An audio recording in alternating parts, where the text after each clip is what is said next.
अस्सलामु अलैकुम दोस्तों, कैसे हो आप सब। उम्मीद है कि सब खैरियत से होंगे। अल्लाह आप लोगों को ऐसे ही खुश रखे। एक उस्ताद साहब अपने बच्चों को पढ़ा रहे थे, तालीम दे रहे थे कि अचानक उस्ताद साहब ने तमाम बच्चों को जमा करके और ब्लैक बोर्ड पर एक लकीर खींच दी और तमाम बच्चों से फरमाया कि कौन है तुम में से जो इस लकीर को मिटाए बगैर और इसमें कुछ काट छाट किए बगैर इस लकीर को छोटी कर दे। तो तमाम बच्चे ये सुनकर हैरान रह गए और खामोश हो गए कि इस लकीर को बगैर काट छाट किए हुए और बगैर मिटाए हुए ये लकीर कैसे छोटी हो सकती है। तो एक बच्चा उठा और उसने अपने हाथ से उस लकीर को मिटाना शुरू कर दिया। तो उस्ताद साहब ने कहा कि बेटे, इस लकीर को मिटाओ नहीं बल्कि इस लकीर को मिटाए बगैर छोटी करके दिखाओ। तो वो लड़का दोबारा अपनी जगह पर जाके बैठ गया।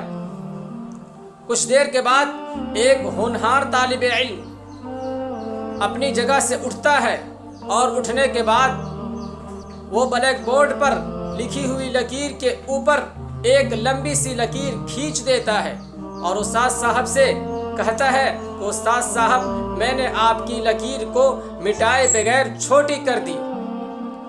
उसके बाद उस्ताद साहब फरमाते हैं कि देखो बेटा, तुम अभी बच्चे हो, तुम कुछ दिन के बाद इंशाअल्लाह जवान हो जाओगे, ताकतवर हो जाओगे और पावरफुल हो जाओगे।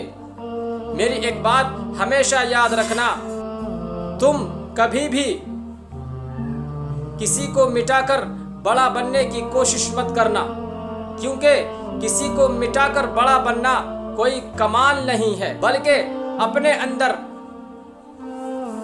वो सिफात पैदा करो, वो खूबियां पैदा करो, वो क्वालिटी पैदा करो, वो टैलेंटेड पैदा करो, लोग तुम्हें खुद एक्सेप्ट करें, लोग तुम्हें खुद बड़ा कहे।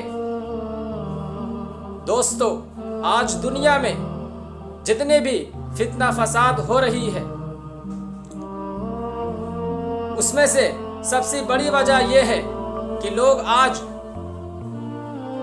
दूसरों की तरक्की देखकर और दूसरों की कामयाबियां देखकर एक दूसरे की टांग खींचने में लगे हुए हैं।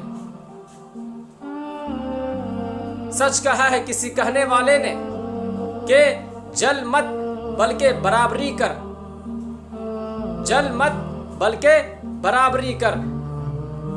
अस्सलामु अलैकुम व रहमतुल्लाहि व बरकातुहू।